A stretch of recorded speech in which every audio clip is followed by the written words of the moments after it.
Bueno, esta es la temporada de terror y sinceramente no me quise quedar sin reseñar nada este mes. Así que hoy les tengo una obra que recopila perfectamente lo que es comedia oscura, gore y temáticas que exploran la oscuridad de la mente humana.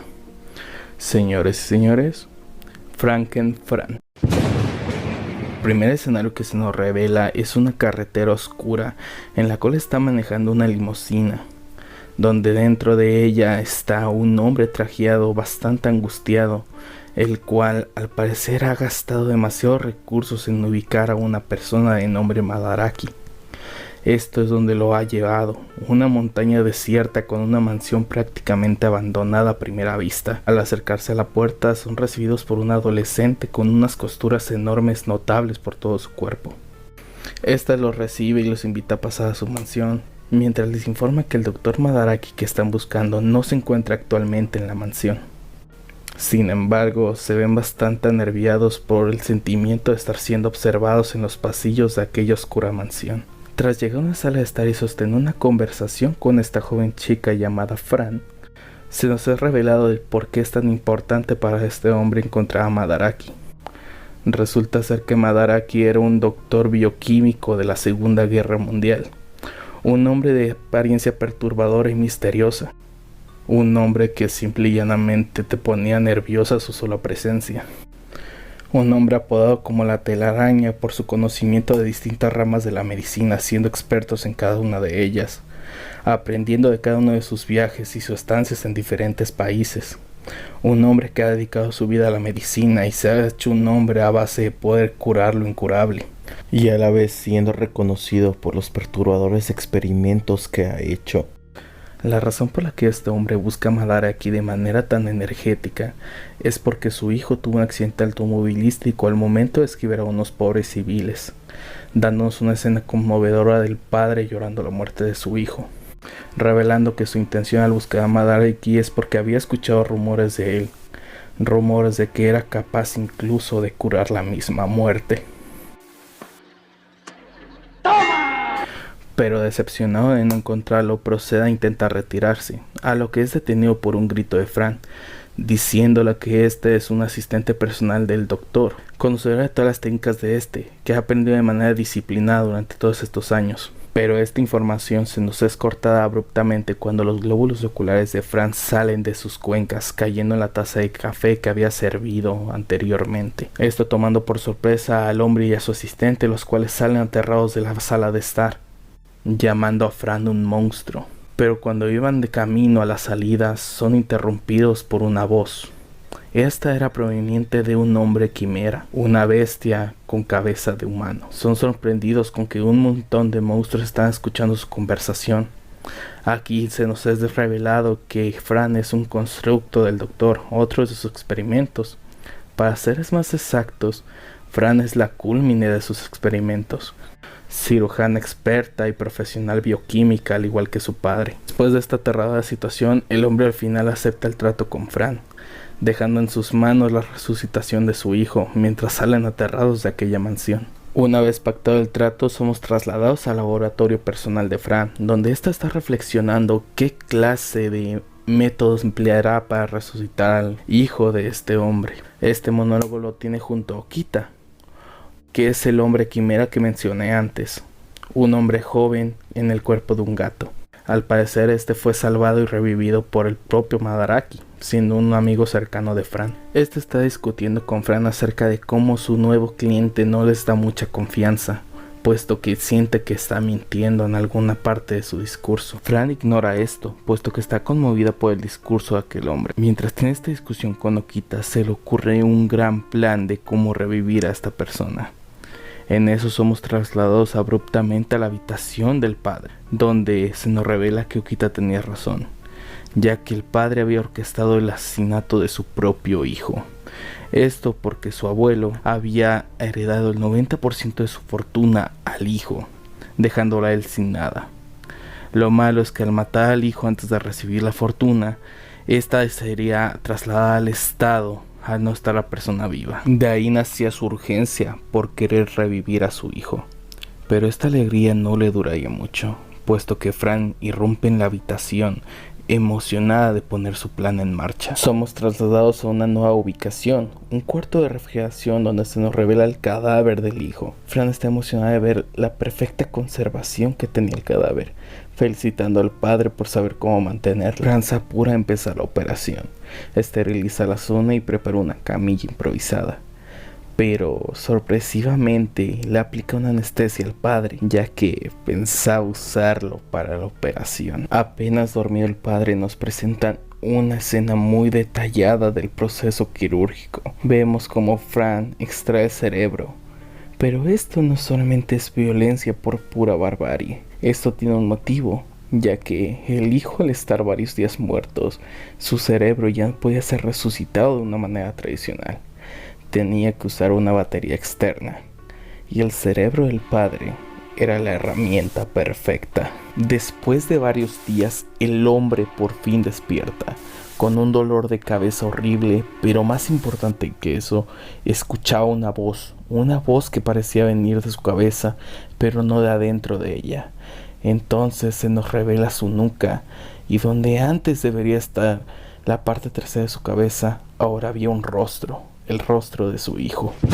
Somos trasladados nuevamente al laboratorio de Fran, donde ella nos explica a detalle la operación. Nos cuenta que interconectó ambos cerebros para poder mantener vivo al del hijo, y ella lo ve como un completo éxito, puesto que un padre que es capaz de llorar la muerte de su hijo debería estar feliz de compartir un cuerpo con él. No, este capítulo acaba con una Fran mirando de manera emocionada a la ventana, soñando que el profesor regrese para poder contar sus exitosas operaciones. Este es el primer capítulo de Frankenfran, un manga creado por Katsuhisa Hijitsu, y el cual nos deja muy en claro el ritmo que quiere tomar en su serie. Y si se preguntan cuál es esa esencia, bueno, simple y llanamente, ten cuidado con lo que deseas. En esto se basa la mayoría de capítulos, no todos, puesto que este es un manga episódico. ¿A qué me refiero con un manga episódico? Bueno, la mayoría de capítulos son autoconcluyentes. Esto quiere decir que la mayoría de historias terminan en un solo capítulo, habiendo ciertas excepciones de cuando el autor quiere mantener la continuidad de ciertas historias, o simplemente meter un capítulo de relleno sobre estas. La mayoría de capítulos siguen una estructura establecida, la cual puedo dividir en 4 categorías. En la primera, un personaje X le pide un favor médico a Fran que termina saliendo mal, ya que este se guarda detalles o simplemente quiere aprovecharse de las habilidades de Fran. 2. Un experimento de Fran sale fallido, ya que ésta sobreestimó las consecuencias de sus acciones al momento de realizarlo, y no se esperaba que pudiera escalar hasta esas dimensiones. O cholera, czy to Freddy Fazbear? 3. Fenómenos paranormales o enfermedades sin explicación alguna con las que Fran se tiene que enfrentar o investigar, poniendo en tela de dudas cosas como la religión y otros conceptos. 4. Donde vemos la vida diaria de Fran, cómo es defender los experimentos del doctor de los espías que quieren robarlos. El tener que reparar los experimentos fallidos del doctor, o tener que visitar a sus antiguos pacientes, interactuar con los compañeros y conocidos del doctor, y por último, su vida familiar. Bueno, por este lado solamente tenemos 3 personajes que entran dentro de esta categoría. Sería Okita, que actúa más bien como una segunda conciencia de Fran y un hermano mayor, si se podría ver de esa manera. Es más bien una persona tranquila y serena que piensa con la cabeza fría, además de ayudar a Fran a comprender más a los humanos. Verónica, se trata de un asesino guardaespaldas y la hermana menor de Fran. Es uno de los primeros constructos que creó el doctor, y desde su perspectiva un invento fallido, ya que ésta no posee emociones humanas y le cuesta comprender la sencilla interacción social con otras personas. Pese a esta mala impresión inicial, Verónica es uno de los mejores personajes, y su arco de personaje en el cual está aprendiendo a desarrollar las emociones es uno de los más bonitos de este manga y de las pocas historias que tienen continuación dentro de sí. Sinceramente es uno de mis personajes favoritos, y pese a que aquí nomás voy a aventar un resumen de ella, me gustaría explayarme sobre su personalidad en algún otro video, si es de su agrado. Y bueno, como dato curioso, en vez de Cervis posee una bomba termonuclear.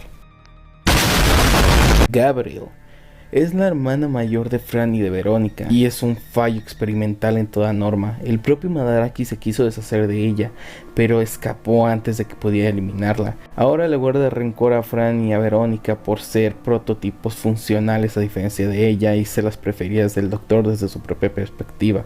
No hay mejor manera de describir a Gabriel que literalmente un puto torbellino andante. Literalmente es caótica, destructiva, violenta.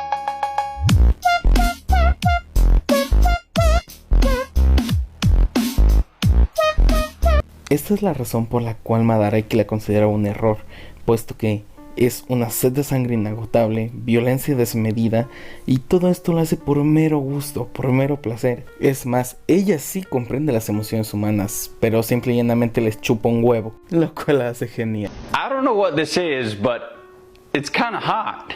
Estos son los personajes más recurrentes en la historia. Si bien hay otros, son más bien secundarios. Por ejemplo, están los héroes de las historias mini, o esta chica que es una bolsa de órganos andantes, pero sinceramente no profundizan demasiado en su historia. Pero bueno, esto es lo más importante que debes de saber si lo que quieres es leer Frankenfran. Y sí, es una reseña muy corta y no dice mucho de la obra, pero genuinamente es lo único que pude hacer. Al ser un manga episódico, lo hace un poquito complicado de reseñar, puesto que si digo demasiado voy a terminar expoliando las historias, que al fin y al cabo es lo que le da el encanto al manga. Así que lastimosamente lo tengo que dejar aquí. La razón principal por la que hice este video es porque este manga es una de esas joyitas infravaloradas, lo cual es sorpresivo, puesto que es un manga bastante joven a comparación de otros, ya que su primer capítulo salió en 2006 y el último en 2012, lo cual lo hace bastante reciente. Aunque de mi parte va una advertencia, algunos paneles sí llegan a ser bastante morbosos y muy choqueantes. La verdad, a pesar de que la mayoría es gore médico, hay unas escenas que simple y llanamente no pueden evitar dejarte un escalofrío en el cuerpo. Pero eso solo hace aumentar su valor. No. Hasta aquí llega el video de hoy.